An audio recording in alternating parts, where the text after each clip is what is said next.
कुछ दल टूटकर इंडिया में जाने वाले हैं। शाजिया जी।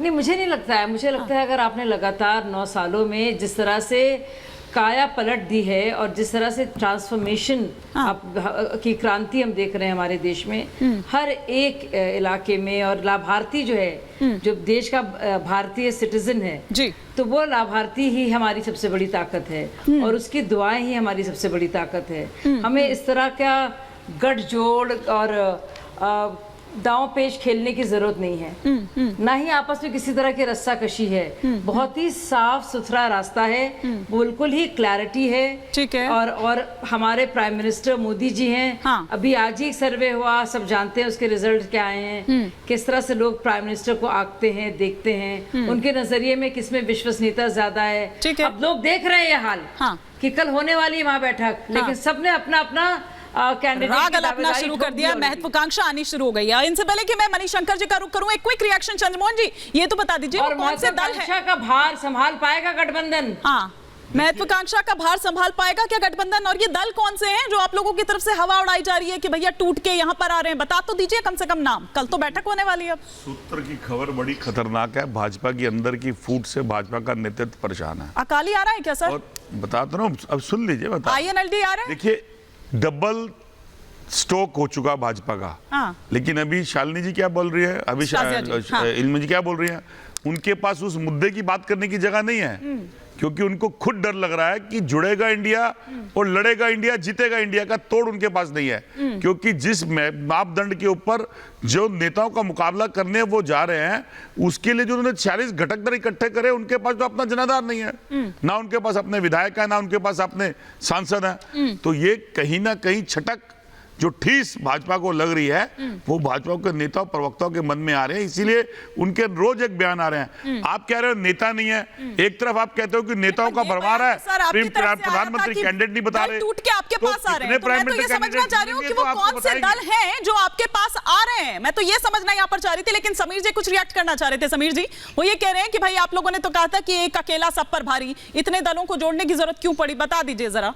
देखिए, मैंने चंद्रमोहन जी के बात का जवाब देना चाहता हूँ। मैं एक तो 2 चीज़ें बताना चाहता हूँ। देखिए, 23 जून को इनकी पहली बैठक पटना में हुई थी। हाँ। उसके बाद 17 सितंबर को दूसरी बैठक बेंगलुरु में हुई थी, और अब तीसरी बैठक कल होने जा रही है इनकी मुंबई में। तो आप हिमांगी देखिए, 23 जून से लेके 31 अगस्त के बीच में 68 डेज में इनका गठबंधन 3 बैठक के बाद सिर्फ नाम तय कर पाया है, जो INDIA इन्होंने कहा, Indian national developmental inclusive alliance नाम दिया है।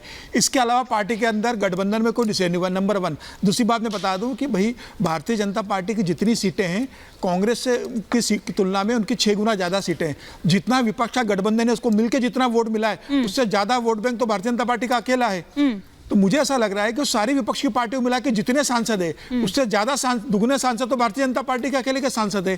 तो मुझे ऐसा लग रहा है कि विपक्ष का और भारतीय जनता पार्टी लीड करने वाली एनडीए का कोई मुकाबला नहीं है। आप देखिए, अभी कल उद्धव ठाकरे ने क्या बोल दिया। उद्धव ठाकरे ने कहा कि शरद पवार आधे इधर है आधे उधर है। ऐसे आधे अधूरे नेता के साथ हम क्या करेंगे? ये बात तो बिल्कुल ठीक है कि ऐसे आधे अधूरे मन से कैसे होगा, क्योंकि देखिए अजीत पवार भी ये कह रहे हैं कि कोई टूट नहीं हुई है, उधर शरद पवार तो कह ही रहे हैं कि ये कोई टूट नहीं हुई है। मणिशंकर जी, फिर ऐसे में कैसे होगा? आपकी तरफ भी रहेंगे वो और उनकी तरफ भी रहेंगे, ऐसे तो नहीं चल सकता है।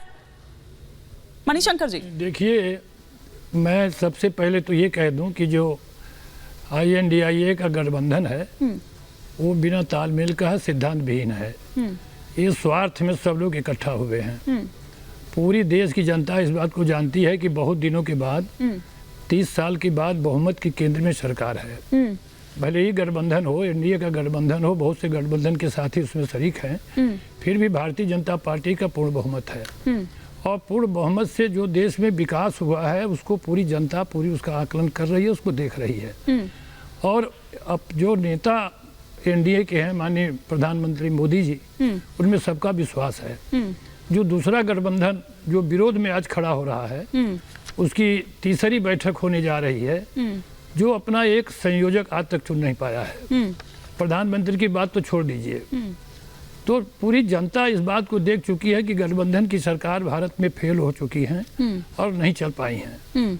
और जिस तरह से देश का विकास हो रहा है, आज हम चंद्रयान पर पहुंच रहे हैं, कल सूर्य ग्रहण का पता लगाने जा रहे हैं, हर क्षेत्र में हम ज़्यादा कृषि के क्षेत्र में हो, चाहे स्वास्थ्य के क्षेत्र में हो, सारी जगहों पर आज जो आज विकास हुआ है, 9 साल की सरकार ने केंद्र में जो काम किया है उसमें सबका विश्वास है। तो एक तरफ नेता है, एक एनडीए का गठबंधन है, आपकी पार्टी के चाचा और बताइए एक ताल तरफ मिलकर क्या कहेंगे? देखिए, मुझे बीच में कर लेने दीजिए। मैंने बोलने के बाद ही बोला है, काफी देर बाद बोल दिया आपने, लेकिन आपने बिना तालमेल की बात कर